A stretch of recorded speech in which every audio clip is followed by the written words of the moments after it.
ನಿನ್ನೆಯಷ್ಟೇ ಬರ ಪರಿಸ್ಥಿತಿ ಬಗ್ಗೆ ಸಿಎಂ ಮಾತನಾಡಿದ್ರು. ಸಿಎಂ ನೀರಿಲ್ಲ, ಬೆಳೆ ಬೆಳೆಯೋದು ಬೇಡ ಅಂತ ಹೇಳಿದ್ದಾರೆ. ಸಿಎಂ ಮಾತಿನಿಂದ ಅಚ್ಚರಿ ಹಾಗೂ ನೋವಾಗಿದೆ ಅಂತ ಬಿಜೆಪಿ ರಾಜ್ಯಾಧ್ಯಕ್ಷ ಬಿವೈ ವಿಜಯೇಂದ್ರ ಹೇಳಿಕೆಯನ್ನು ಕೊಟ್ಟಿದ್ದಾರೆ. ರೈತರ ಆತ್ಮಸ್ಥೈರ್ಯ ಕುಗ್ಗಿಸುವಂತಹ ಕೆಲಸವನ್ನ ಸಿಎಂ ಮಾಡಿದ್ದಾರೆ.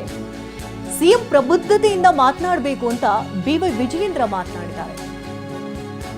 ನೀರಿಲ್ಲ ಅಂತ ಹೇಳಿರೋದು, ಬೆಳೆ ಬೆಳೆಯೋದು ಬೇಡ ಅಂತ ಹೇಳಿರೋದು ರೈತರಿಗೆ ನೋವಾಗಲ್ವಾ? ಈ ಮಾತಿನಿಂದ ನನಗೂ ಕೂಡ ನೋವಾಗಿದೆ ಅಂತ ಬಿವೈ ವಿಜಯೇಂದ್ರ ಹೇಳಿದ್ದಾರೆ. ರೈತರ ಆತ್ಮಸ್ಥೈರ್ಯ ತುಂಬೋದ್ ಬದಲು ಈ ರೀತಿ ಕುಗ್ಗಿಸುವಂತಹ ಮಾತನಾಡೋದು ಎಷ್ಟು ಮಟ್ಟಿಗೆ ಸರಿ ಅಂತ ಹೇಳಿದ್ದಾರೆ. ನನಗೆ ಬಹಳ ಸಮಸ್ಯೆ ಕಾಣ್ತಾ ಇದೆ. ರೈತರು ಬಹಳ ನೀವು ಪ್ರೆಷರ್ ಬಿಲ್ಡಪ್ ಮಾಡಕ್ ಹೋಗ್ಬೇಡಿ. ನಿಮ್ಮ ಬೆಳೆಗಳಲ್ಲಿ ಹಾಕೊಳ್ಬೇಕಾದ್ರೆ ಈ ನೀರನ್ನು ನಂಬ್ಕೊಂಡು ನೀವು ಬೆಳೆ ಹಾಕೊಳಕ್ ಹೋಗ್ಬೇಡಿ. ನೀರಿಲ್ಲದೆ ನೀರು ಬಿಡ್ಲಿಕ್ಕೆ ಸಾಧ್ಯ ಆಗುವುದಿಲ್ಲ. ಸೊ ಅದಕ್ಕೆ ನೀವು ಮುಂದಿನ ದಿನದ ಮಳೆನ ಗಮನದಲ್ಲಿ ಆಧಾರನ ಇಟ್ಕೊಂಡೇ ನೀವು ಯೋಚನೆ ಮಾಡಬೇಕು. ಸೊ ಎಲ್ಲರಿಗೂ ನಾನು ಹೇಳ್ತಾ ಇದ್ದೀನಿ, ಡ್ಯಾಮ್ಗಳು ಸೀದಾಗೆ ಫಿಲ್ ಆಗೋವರೆಗೂ ಕೂಡ ನೀವು ಬೆಳೆಗಳ ಬಗ್ಗೆ ನೀವು ಆಲೋಚನೆ ಮಾಡಕ್ಕೆ ಹೋಗಬೇಡಿ. ಯಾಕೆಂದರೆ ಇಡೀ ದೇಶದಲ್ಲಿ ಈ ದೊಡ್ಡ ಸಮಸ್ಯೆ ಈಗಾಗಲೇ ಕಾಣ್ತಾ ಇದೆ.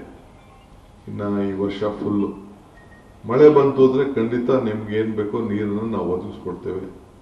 ಸೊ ಭೀಕರವಾದಂಥ ಬರಗಾಲ ಇಡೀ ದೇಶದಲ್ಲಿ ಬರ್ತದೆ ಅಂತೇಳಿ ಈಗಾಗಲೇ ನಮಗೆ ಸಂದೇಶವನ್ನು ಸೆಂಟ್ರಲ್ ಗೌರ್ಮೆಂಟ್ ಕೂಡ ನಮಗೆ ಕೊಟ್ಟಿದ್ದಾರೆ. ಪ್ರೈಮ್ ಮಿನಿಸ್ಟರ್ ಕೂಡ ಹೇಳಿದ್ದಾರೆ.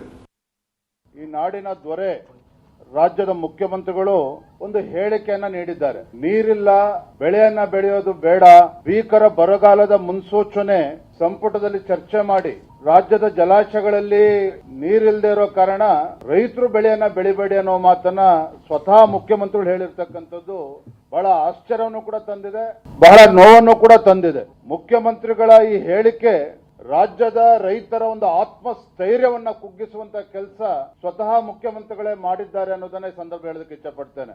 ನಾನು ಸಲಹಾಪೂರ್ವಕವಾಗಿ ಗೌರವಾನ್ವಿತ ಮುಖ್ಯಮಂತ್ರಿಗಳಲ್ಲಿ ನಾನು ವಿನಂತಿ ಮಾಡ್ತೇನೆ, ತಾವು ಏನೇ ಹೇಳಿಕೆಯನ್ನ ನೀಡಿದ್ರು ಸಹ ಬಹಳ ಪ್ರಬುದ್ಧತೆಯಿಂದ ಮಾತನಾಡಬೇಕು ಅನ್ನುವ ವಿನಂತಿಯನ್ನು ಮತ್ತೆ ಮಾಡ್ತಾ ಇದ್ದೇನೆ. ಕರ್ನಾಟಕ ರಾಜ್ಯ ಅಷ್ಟೇ ಅಲ್ಲ, ಇಡೀ ದೇಶದಲ್ಲಿ ಬರಗಾಲದ ಛಾಯೆ ಮೂಡಿರುವಂತದ್ದು. ಆದರೆ ಪ್ರಕೃತಿ ಮುನ್ಸ್ಕೊಂಡಿರ್ತಕ್ಕಂಥ ಸಂದರ್ಭದಲ್ಲಿ ರಾಜ್ಯದ ರೈತರಿಗೆ ಒಂದು ಅಭಯವನ್ನ ರಾಜ್ಯ ಸರ್ಕಾರ ನೀಡಬೇಕಾಗ್ತದೆ, ಒಂದು ಭರವಸೆನ ಕೊಡಬೇಕಾಗ್ತದೆ. ರೈತರಿಗೆ ಪೂರಕವಾಗಿ ರಾಜ್ಯದ ಮುಖ್ಯಮಂತ್ರಿಗಳು ಮಾತನಾಡಬೇಕಾಗ್ತದೆ.